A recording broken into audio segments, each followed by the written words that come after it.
គេរៀបជា transistor ជា ampli មួយនៅក្នុង IC អញ្ចឹងក្នុងវីដេអូនេះយើងរៀប ampli OCL ដែលប្រើតុងចុងខ្សែ3នេះជើងទី6ហើយនឹងទី1គឺជាជើងភ្លើងដក minus in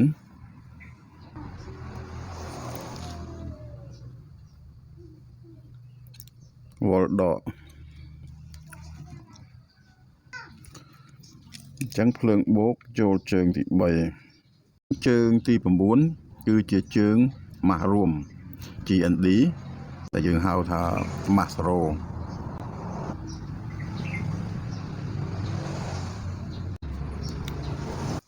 ជើងដែលចេញទៅឧបលោគឺជើងទី2ហើយនិងជើងទី4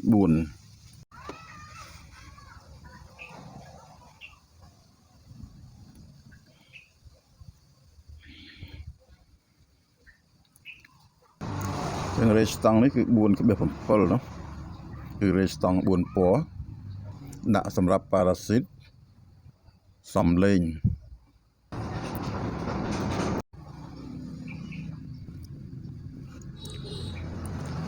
BK 104ចុះម៉ាស់អញ្ចឹងយើងធ្វើបែបនេះដូចយើងបញ្យល់អញ្ចឹងដូចគ្នាអញ្ចឹងជាទូទៅគឺគេអាចមើលបានដោយមិនចាប់បាច់យើងនិយាយគេគ្រាន់តែមើលតែរូបភាពកាយវិការទៅគេអាចយល់អំពីរបៀបនៃការដំណើរការរបស់ IC សំឡេងគឺយើងហៅថា ampli IC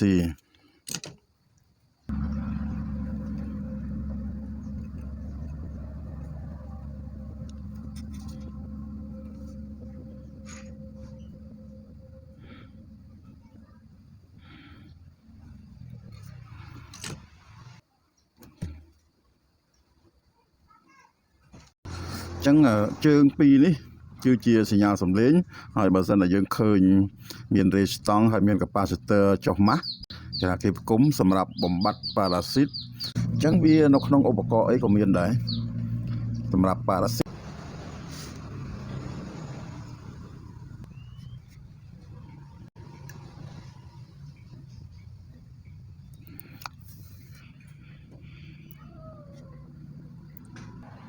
ធ្វើអញ្ចឹងដូចចង្អៀតណាបើតើយើងតសំណើវិញក៏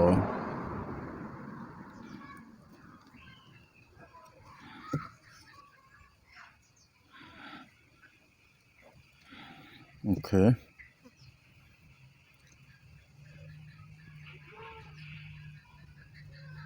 ជើងទី4និងទី8ដែលមានរេស្តង់អញ្ចឹងជើងទី2ដែលជើងជាជើងចេញ SP ហ្នឹងអញ្ចឹងវាជាប់ជាមួយនឹងជើងទី10ដោយចម្លងដោយរេស្តង់ហ្នឹងអញ្ចឹងរេស្តង់នេះគឺ39គីឡូអានេះបើយើងនិយាយប្រៀបធៀបជាមួយនឹង ampli គឺកន្លែងសញ្ញាឡងណាអាហ្នឹងកន្លែងសញ្ញាឡងហើយកន្លែងប្រេគ្រប់គ្រងការដំណើរការរបស់ ampli ហ្នឹងដែលមានtransistor ដែលចេញពី SP ទៅណាអាហ្នឹងដូចគ្នានេះណាដូចគ្នាអញ្ចឹងក៏មានកន្លែងគ្រប់គ្រងសញ្ញាអញ្ចឹងបើសិនតែរេស្តង់39គីឡូនេះដាច់អញ្ចឹង ampli ហ្នឹងស្រែកងូងច្បាស់ជាលឺងូងហើយតែវាមិនមែនចេញភ្លើង DC ទេគឺវាចេញសញ្ញាតែម្ដងគឺ ampli ស្រែកប៉ុន្តែមិនឆេះឧបលោទេ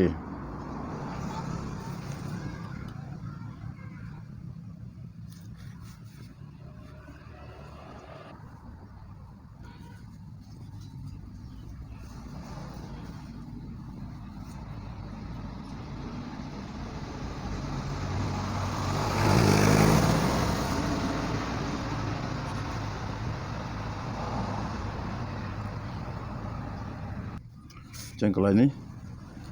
វាមានរេស្តង់ដែរ650រេស្តង់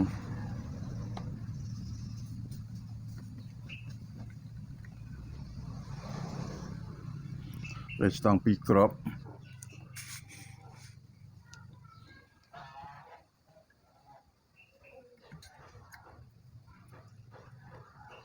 ចឹងពីរនេះមកជួបគ្នាចេះ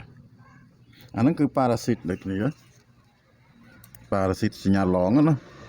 ចឹងអាសញ្ញាឡងហ្នឹងបើក្នុងអំភ្លីយើងក្នុង driver ហ្នឹងក៏ឃើញមានដូចគ្នាអាបែបនេះណាមានដូចគ្នា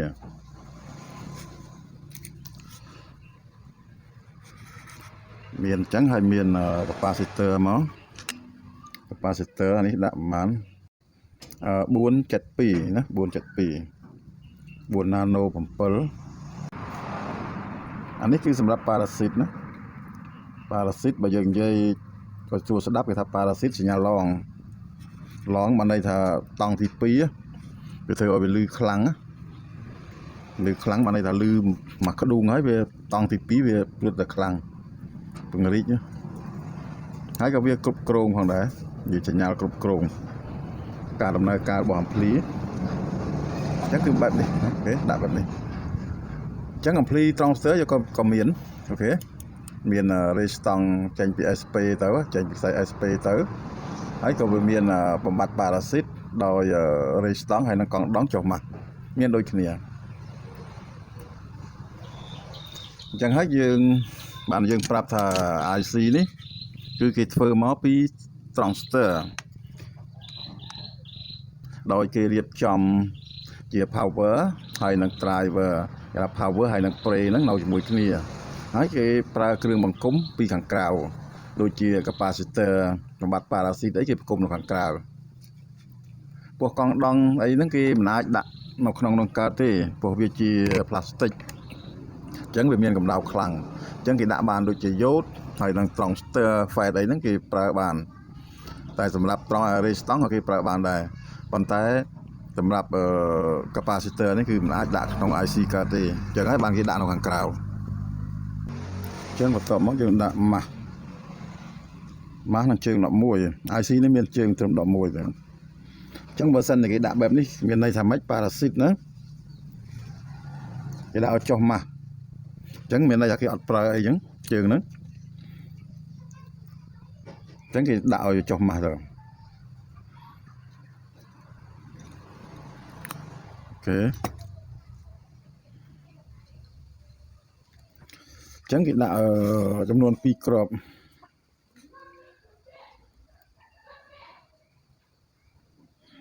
អានេះគឺ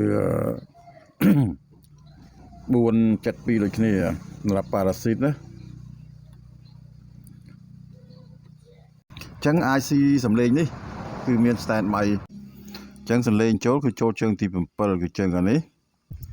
អញ្ចឹងជើងទី7គឺយើងដាក់តែ capacitor មួយមកក៏អូខេហើយអញ្ចឹងជើង stand by គឺជើងទី5អញ្ចឹងយើងរៀបចំ polar stand by អញ្ចឹង stand by IC នេះធ្វើការជាមួយនឹងភ្លើងដកបើភ្លើងបូកវាអត់ដំណើរការទេណាអានេះបូកអូខេបូកអានេះយើងដាក់ខាងនេះមករេស្តង់ភ្លើងបូកចូលមករេស្តង់ stand by អូខេនេះ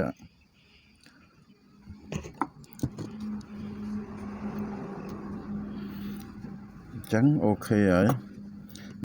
ដាក់ symmetry ចូលកន្លែងនេះអូខេអានេះរេស្តង់នាំភ្លើងបូកចូល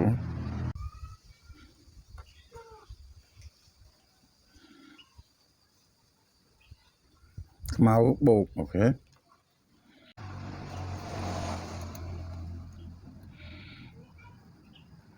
ចាំមួយទៀតគឺជាប់ជាមួយនឹងកន្លែងរេស្តង់ហ្នឹងរេស្តង់ stand by កាលណាភ្លឺអំពូលគឺអំភ្លីនេះវាដំណើរការបើអត់អំពូលនេះអត់ភ្លឺទេអញ្ចឹងអំភ្លីនេះគឺអត់ដំណើរការអញ្ចឹងអំពូលនេះភ្លឺលុះត្រាតែយើងនេះម៉ាស់ GND យើងធ្វើកុងតាក់មួយមកគឺម៉ាស់ចូលហើយនេះមកអញ្ចឹងអំពូលនេះភ្លឺអញ្ចឹងឥឡូវយើងដាក់ភ្លើងបូកចូលខ្សែក្រហមនេះភ្លើងបូកផ្លាស់អានេះ blue ហ្នឹងពណ៌ខៀវមិននៅ blue មិននៅអានេះពណ៌ប្រផេះ មានពណ៌សទេអានេះគឺ GND ចឹងយើងដាក់ទៅនេះមកចឹងមានខ្សែ3ចេះតង់ចុក3ចឹងយើងយកទៅនេះមួយហើយមួយទៀតយើងយក Masero អូខេចឹងយើងបើកមកអូខេនេះហើយយើងបិទណារៀបចំដាក់ឧបលោសាកចឹងជើងចេញគឺជើងទី2ហើយនិងទី4ចឹងជើងទី2ទី4ដល់ពិនិត្យមើលកន្លែងដល់ជើងជាប់គ្នាចឹងរួចហើយយើងដាក់ភ្លើងមើលអូខេចឹងយើងគោះលឺអត់អូខេចឹងយើងបើកកុងតាក់មកអូខេចឹងយើងគោះមើលតិចមកអូខេនេះដល់ពេលយើងបិទកុងតាក់គឺអត់លឺទេគោះណាអត់លឺទេដល់ពេលយើងបើកកុងតាក់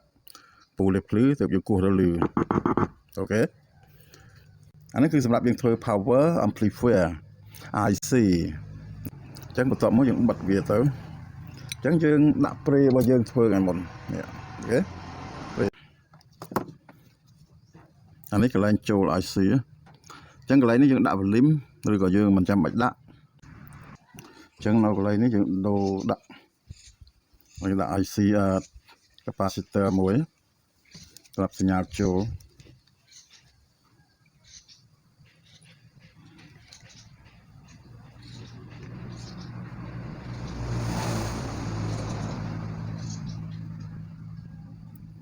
សញ្ញាចូល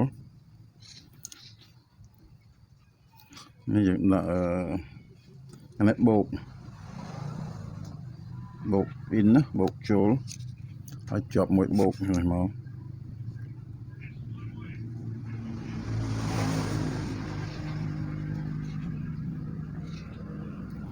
អូខេអានេះម៉ាស់យើងយកកន្លែងនេះមកម៉ាស់ GND ដាក់ចូលមកអញ្ចឹងយើងដាក់បលដកចូលអញ្ចឹងយើងដាក់បលដកកន្លែងនេះណានេះបលនេះតែវាលួសវាតែមួយទេដាក់ទៅនេះមកហើយចូលមកយើងរេស្តង់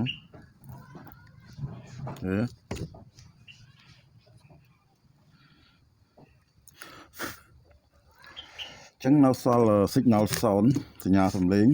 នេះកន្លែងនេះចឹងយើងនេះសញ្ញាចូលហើយចូលមកចឹងវាចេញតាមនេះមកចូលមក IC ចឹងសញ្ញាចូលគឺអានេះអូខេនេះចូលនេះចឹងឥឡូវយើងដាក់ភ្លើងគោះសាក់មើលសិនបើកភ្លើងមកអូខេយកលឺខ្លាំងណាដាក់ឧបលោនេះព្រោះអូខេសាប់វាលឺសាប់នេះអូខេ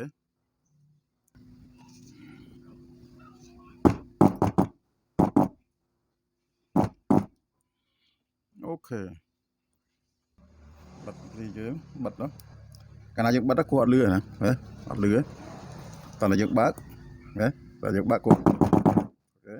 តែយើងបិទទៅគោះទៅអត់លឺប៉ុន្តែភ្លើងចូលដូចគ្នាអូខេ